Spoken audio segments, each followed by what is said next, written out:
agri-products natin na naapektuhan nitong mga nakaraang bagyo? Anong mangyayari dyan? Tataas ba ang bilihin sa merkado? Alamin natin mula sa spokesperson ng Department of Agriculture, ating mga kausap, ASEC Arnel de Mesa. ASEC, magandang umaga po. Peter at Rica sa programang Kabayan. Hi, Rica and Peter. Magandang umaga po. Magandang umaga po sa lahat ng taga-subay. Opo. ASEC, bakit ang mahal nung labuyo? Parang hindi ko matanggap na 1,000 na. Dati nag-trending yan dahil 800 pesos. Ngayon, 1,000 na po ang kada kilo. Bakit po umabot sa ganito? Actually, sa monitoring po natin itong kakalipas na araw, unti-unti na po bumababa yung sili. Ito po yung sa sili na po. Apo. Nasa 400 hanggang 500 na. Bagamat umabot talaga ng napakataas dahil ito yung sa mataas na demand itong panahon ng holidays, ito nakalipas na 2 buwan.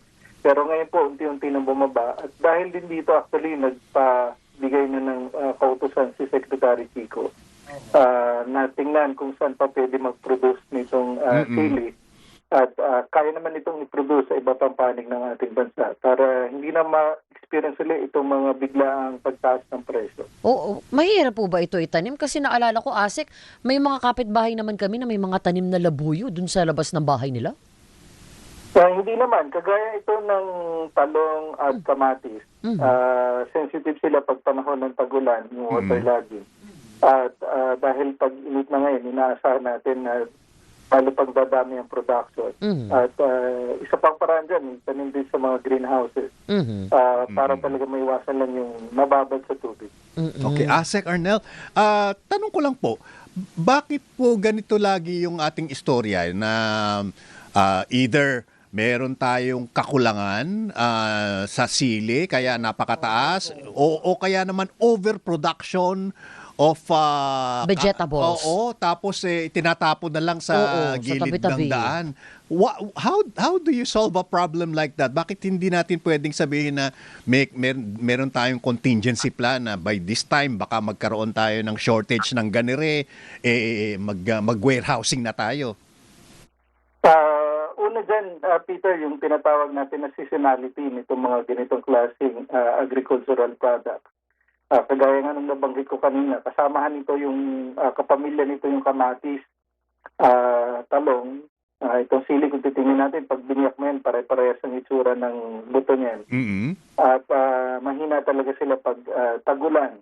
So, meron na namang mga technology ngayon, strategies para magkaroon ng tinatawag natin na off-season planting. At yun nga, meron mga maliliit na greenhouses na pwedeng itaniman yan. O kaya doon sa mga areas na hindi masyadong babad sa tubig yung sakahan. So, inaalam na yan. At nabanggit ko kanina, nagbigay na nakutusan na hindi lang sa isang area dapat mag-concentrate ng mga ganitong klaseng pananim dahil pwede naman ito sa iba pang areas. Pero wala po ba tayong database tungkol dyan? Pwede bang tanungin ang ChatGPT at sabihin natin na saan ba mayroong mga maaani na mga sili ngayon o sitaw at ano ang magiging kakulangan sa ibang mga probinsya? Is that something that is in the database of the DA, sir?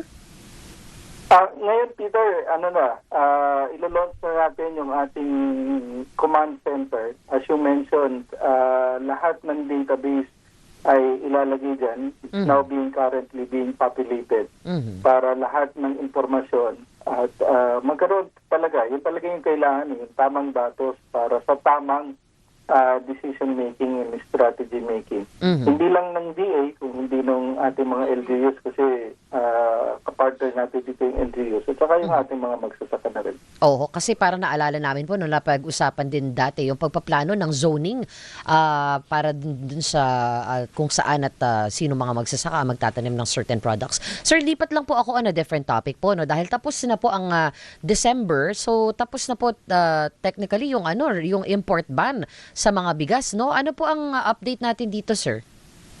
Nag-resume na po as per advice ng Bureau of Land Industry. Nag-resume na since January 1 yung importation kasi ngayon papasok tayo sa lean season ng ating palay bigas kasi wala na tayong harvest. Ang susunod na harvest na ay nitong March, April para sa ating dry season planting. At inaasahan natin na may mga papasok na ng imported na bigas in the coming days. Opo. Nagkaroon din po ng pag-aayos ng ano po ito, nung reset, no? Rice reset po dun sa magiging allocation ng import. Ito po ba ay papatupad or papalitan po yung percentage ng mga makukuha ng mga ini-import, sir? Sa ngayon kasi umiiral pa rin yung rice tarification law. Kung titingnan kasi natin sa importasyon ng bigas, highly privatized. At nakikipag-usap ang ating kalihim para matyak na hindi maranasan uli yung over-importation. Base doon sa datos ng BPI, as of December 31, yung total na pumasok sa atin is 3.3 million metric tons.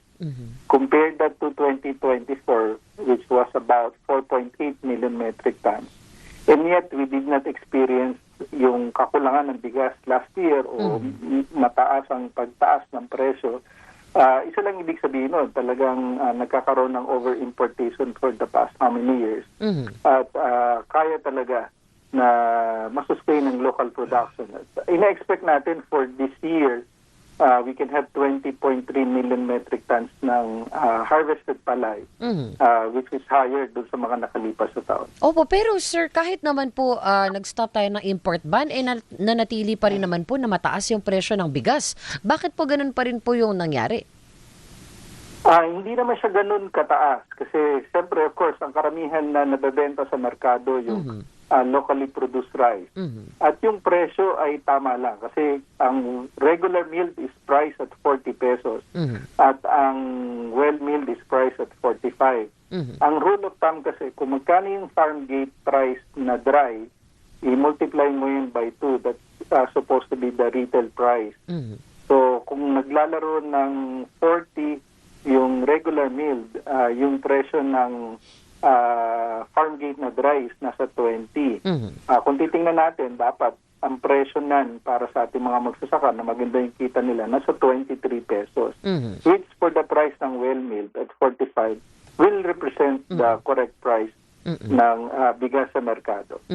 Meron po kaming iluluhog sa inyo. Yun pala yun, na ilapit, iluluhog pala yun. Opo. Kasi, by some freak accident, nagkaroon po ng matinding problema yung mga mangingisda natin sa Concepcion, Iloilo dahil mahigit 200 sa mga bangka daw nila ang nasira ng malalaking alon na biglang-biglang nangyari. Ano po ba pwede kaya nating itulong sa kanila? Na-report na po namin yan sa aming pong Bureau of Fisheries and Aquatic Resources. At napag-alaman din po namin yung mga bangka po na nasira sa kanila ay ito po rin yung mga bangka na naipamahagi namin doon po sa isang programa. Ang tawag po namin is Special Area for Agricultural Development. Doon po sa mga lugar na mataas po yung poverty incidence. So, SAAD po yung tawag natin sa programa na yon. So, nakipag-coordinate po tayo sa SAAD para po matingnan kung paano ma-repair o mabigyan uli sila ng mga panibagong fishing gears, paraphernalia at mga bangka. Okay. Pero immediate succor or help, ano po ang pwede nating ibigay? Outside of DSWD, of course. Bukod po dito, yung tinatawag po natin na mga assistance galing po sa BIFAR, yung mga, anong tawag po rito? I forget the term. Yung pong mga fingerlings, kung kailangan nila, kasama rin po nga rin dito yung mga paraphernalias. And then, meron po tayong survival and recovery loan, lalo na po kung aksidente po ito. At pwede rin po natin mabigyan sila ng assistance through our quick response plan. Ayun. Ayan, maraming nangangailangan ng tulong ngayon doon sa Iloilo po. Kasi ang dami, 200 na bangka. Sabay-sabay na nasira. Oo, maraming salamat po at ibabahagi po namin yung magandang balita na yan doon sa aming nakausap. Ano po?